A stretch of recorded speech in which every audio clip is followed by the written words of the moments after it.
Good evening, everyone, and welcome to another edition of our Justice and Peace's guest speaker series as we feature lawyer and paralegal bencher candidates. As always, the views and opinions are of the candidates alone. They don't reflect me, Justice and Peace's, Trios College, or any of the other education institutions or organizations that I'm affiliated with. Continuing on, today we have Sonia joining us. So first of all, thank you, Sonia, for taking the time to speak with us. Perhaps we can start, maybe you can tell us a little bit more about yourself. So thank you for having me, John Paul. I appreciate the time that you're giving me to be able to speak to people out, the lawyers that are out there that may vote for me. So my name is Sonia Ouellet. I am a Francophone born in Ottawa. I was born and raised here. I am presently employed at the University of Ottawa as the interim and executive director of the Community Legal Clinic. I'm also a part-time teacher. I teach health law at the university. Now, prior to starting my career in law, I worked as a high school teacher. I was teaching sciences, and I did that in Kingston for 3 years. Then I decided that I wanted to go back to school and go into law. So I did my schooling at Ottawa U in the Francophone program. And in my last year, as I was an older student attending there, my daughter was born actually about 2 days before my final exam. So it was a bit stressful, but managed to complete that. I articled at Gowings in Ottawa and was hired back there. And I worked in litigation for approximately 6 years. I did family law. I did also administrative law. I did health law, and I also did linguistic rights. So my practice was a fully bilingual practice, serving clients both in French and in English. In 2003, I had the opportunity to combine my love of law and education, and I became the executive director of AGEFO. AGEFO is the Association of I'm going to say it in French, so Association des juristes d'expression française de l'Ontario. Now, this is a non-for-profit organization that has a mandate to promote access to justice in French.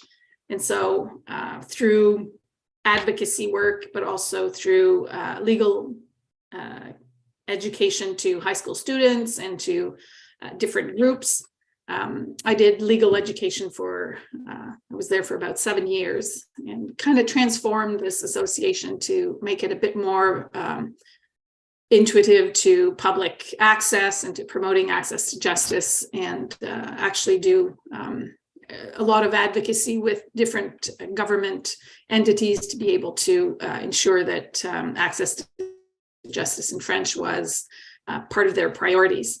That included doing some advocacy for the law towards the Law Society. I was part of the EAG committee and promoting, again, access to justice in French in that venue. So that's where I first started, I guess, learning the ins and outs of the Law Society.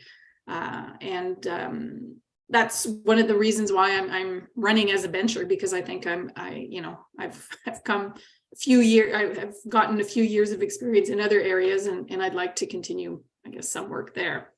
I left AGEFO in 2010, and then I became an adjudicator for and actually a vice chair to the Health Professions Appeal and Review Board, which is a tribunal that reviews or that oversees the decisions that are issued by colleges, the health colleges. And so, again, those entities or those bodies are self-regulation, somewhat like the Law Society is. And so I was there for 10 years. And I guess the bulk of my training and understanding of self-regulation comes from that work for this tribunal. Subsequent to that, I worked for the Social Benefit Tribunal, and now I'm part of the University of Ottawa. As of January this year, I've taken on the executive director position at the legal clinic. So yeah, that's in a nutshell what I've done over the past 25 years. Yeah, so a lot of different experiences there, and I know you just touched on a little bit of that time working within the Law Society, being part of the reason that you're running. But I mean, what else brings you to now step forward, give your name, and run for bencher this time around? So I actually think that being a bencher is a pretty serious job. And it's important to have people who are competent and who are willing to put in the work, and not be, I guess, a one mission slogan type of approach to things. The Law Society has a very important role in regulating and self-regulating the profession, but it also has mandates to promote access to justice. That is something that has motivated me throughout my career, particularly for the Francophone population. But again, I think that is one of the key pillars of what the Law Society should be doing. Unfortunately, I would say a good portion of the members who ran the last time failed to see that there's other things that are very important that need to be addressed. And so I think that the group that I'm running with, so the Good Governance Coalition, has candidates that come from, I guess, different walks of the profession, and have a view of how to modernize the Law Society, to be able to have, I guess, sufficient knowledge about the profession and its challenges, to be able to make informed decisions about policies that should guide the profession as a whole. So I think that my interest in that is there. I'm willing to put in the work. I'm willing to bring forward, I guess, my varied experience, as you mentioned, to inform, I guess, the convocation, and to have informed debates and be able to make decisions that are in the best interest of the public, because that's the key mandate of the Law Society, to govern the profession in the public interest. Now, you bring up to govern the profession in the public interest, and one of the things, from the last election that a number of your colleagues pointed out was essentially, these 22 individuals surrounding this statement of principles and repealing it essentially kind of changed the game, so to speak, of how bencher elections are to be done. And then there's a problem with that, but then at the same time, you're running, a full group of 45, 40 lawyer and 5 paralegal bencher candidates. And then if you're elected, we're going to look at maybe doing away with it. It's sort of kind of like the, sort of a kind of a hypocritical kind of saying, hey, this is their slate was wrong, but our coalition is good. Yeah. So is there a way you can kind of reconcile that in terms of? Yeah, for sure. And I think that this time around, people who share common values have decided that rather than running individually and having what had happened the last time, to have the division of vote, and to have people, they actually got elected with less than 30% of the vote. So there are a lot of issues with, I guess, the way there's lack of engagement by the profession to be able to get involved and vote. But by presenting a slate of like a coalition of individuals, we don't have a one policy type approach. The group is, like I said, varied. We have different opinions on different things. But we do share common values of priority being we need to be respectful when we're going to be doing convocation work. We need to be professional. We need to be open-minded to debate and to have a constructive debate, to base our decisions on research that was done, and to do consultation. The other thing is that obviously we're in a situation. Yes, we've decided to run as a coalition, but I guess the only thing that we've agreed to is that we need to have a committee that's going to be struck to be able to do some sort of reform on the electoral process of the It can't be, in my opinion, and I'm not sure that everyone shares this opinion, but we can't just look at the slates. We need to look at the size of the number of candidates that are there. There's 40 benchers. 20 from Toronto, 20 from the regions. I'm a Francophone. And prior to that, we had never managed to be, prior to the last time where there was one person on the slate, we had never been able to elect a Francophone representative. That's problematic. And so there needs to be thought of like a holistic approach to the reform of how it is done. And again, that is part of a committee work. It is not up to convocation to come around. And I'm sure that there are different opinions about how we should go about doing that. But at least we've committed to saying that we need to look at it and see what we need to do to make it better next time around. Yeah, I mean, I think I was talking with Mitch, and Mitch kind of turned the tables on me and was like, "What do you think?" And one of the things that, no, again, you're out in Ottawa, but I can vote for you, even though I don't really know what's going on in Ottawa in terms of maybe your needs and wants there in terms of venture candidates are different than someone in Toronto. But that's the reason we have regional ventures. But if they can be voted from outside of the region, then it kind of sort of is an oxymoron, right? Like how exactly. are they? It defies the purpose. Yeah, right? no, for sure. So yeah, so I mean, in terms of that, then let's look at beyond that in terms of what issues. Certainly, you bring potential, looking at addressing some more francophone issues that, as you point out, was largely through, I guess, representatives, not there or has not been there historically. So besides maybe that, or maybe you can certainly touch on that, but is there anything else, if you are elected, that you'd like to sort of focus on to kind of bring to the venture board to discuss and see where we can go with? Yeah, I think that the profession needs to take, and the Law Society needs to take a full,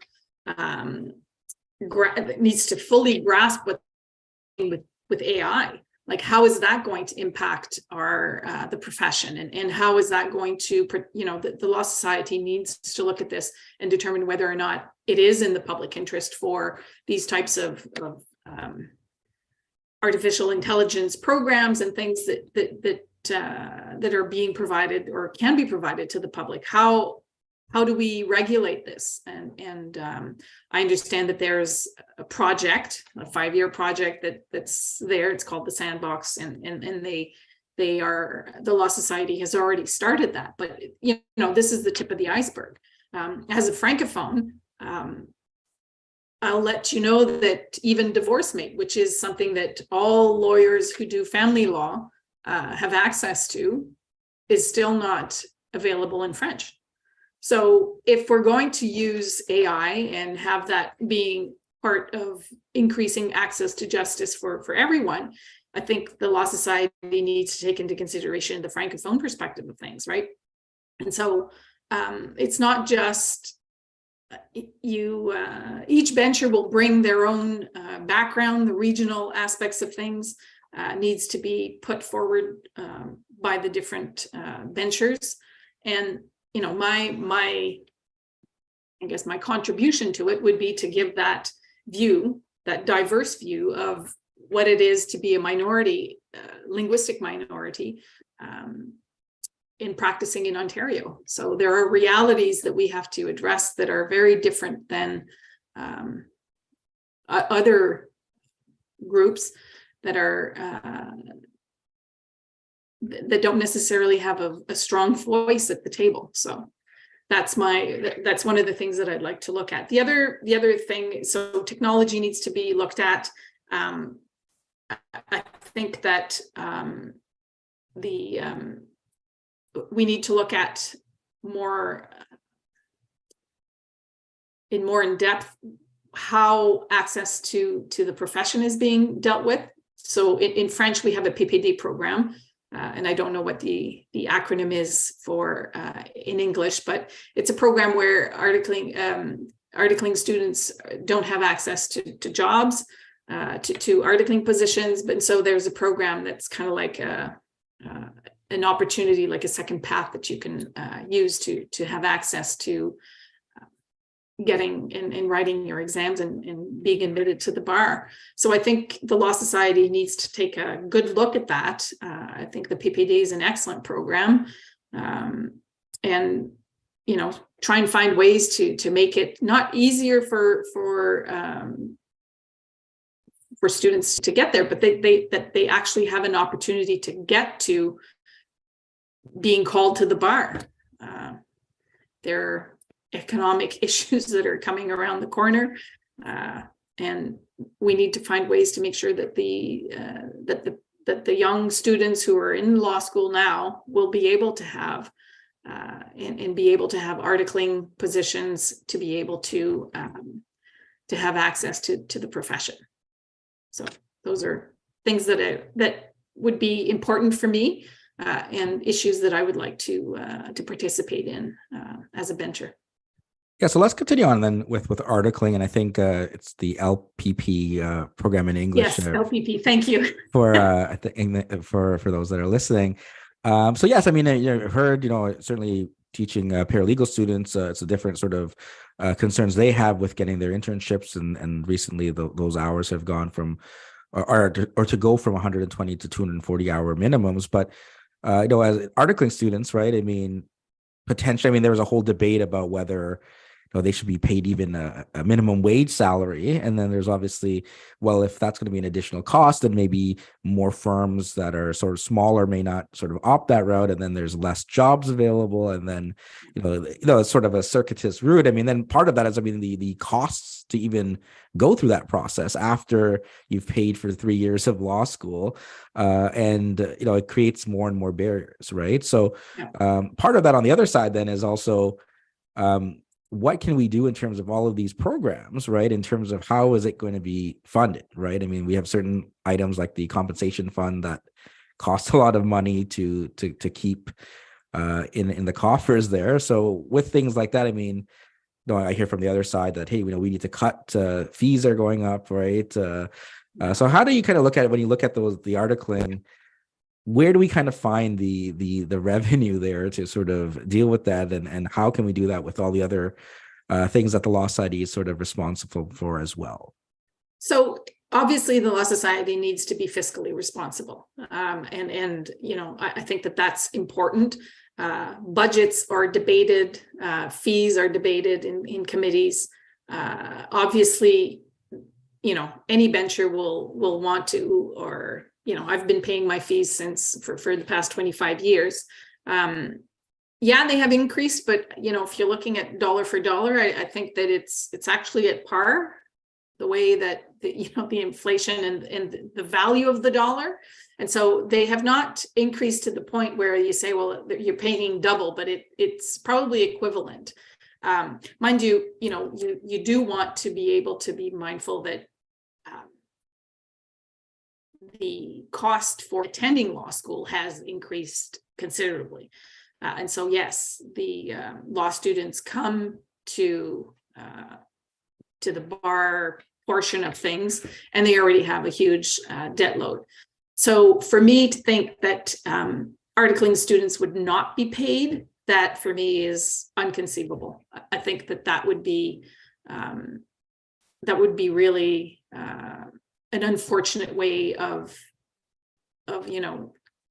protecting the public interest, because they are the future of the lawyers, and they need to be able to start working to be able to and articling is working. They should not be funding law firms and getting clients and doing that. I think that the minimum wage is at minimum and should not be even discussed as being part of something that should be taken away. Programs, if there are programs that are to the full stop, they say that we have to stop the bloat. Well, that's the slogan. I haven't seen any of them suggest how they would provide cuts, where they would do that. In the last term, they wanted to cut fees by 25%, didn't provide where, when, and how that would be done. That affected the libraries that are funded by the Law Society. And that, to me, goes to the core of the mandate of the Law Society. The Law Society has to ensure that their lawyers are competent, In rural areas, the only way that they can have access to resources, it's through those libraries. The libraries provide essential services and by that means they are ensuring that the lawyers who are serving those regions are competent, which is part of the mandate of the Law Society. So, and again, that protects the public. So I don't see how, just by saying that we need to stop the bloat, that's pretty, that's efficient. You need to have a plan, and no one has suggested from that slate how they're going to do that.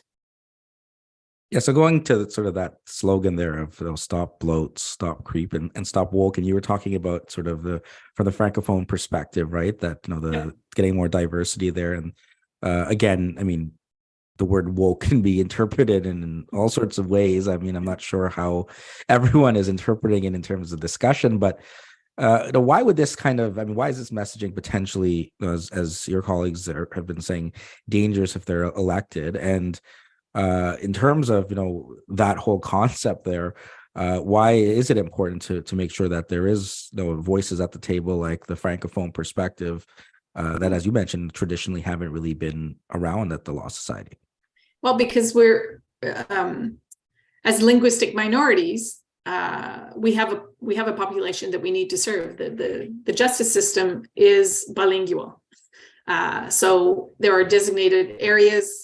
And Francophones have a right to have representation in French. So for the Law Society, they have bilingual members, and so they provide training for Francophone community. But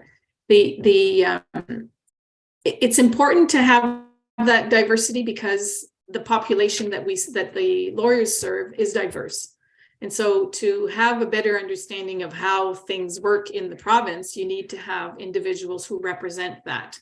And so the public interest, which is the core thing that the Law Society needs to protect, needs to understand. So people at Convocation need to understand the realities of the diverse population that is found throughout the province. And so to saying stop being woke, I've never understood what that meant. I think I'm too old to be considered a person that is woke, but I've always been a linguistic minority in the province and have always had to advocate for access to justice in French. And so if that means I'm woke, well, fair enough, I'm woke.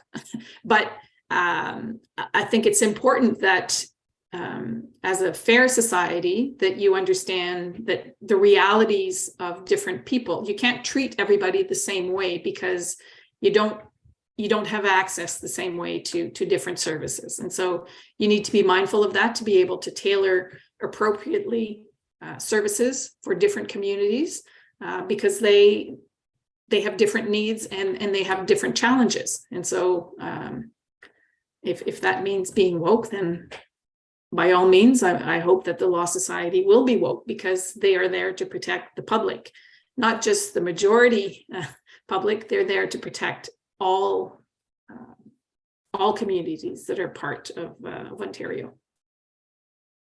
So last couple of questions here, Sonia. I know you have experience as a professor there, and so certainly you might have shared some advice to your students. So for my students that are listening and they're looking to make those steps into the profession, we were talking about articling and similarly for internships for paralegals and then going through the licensing process.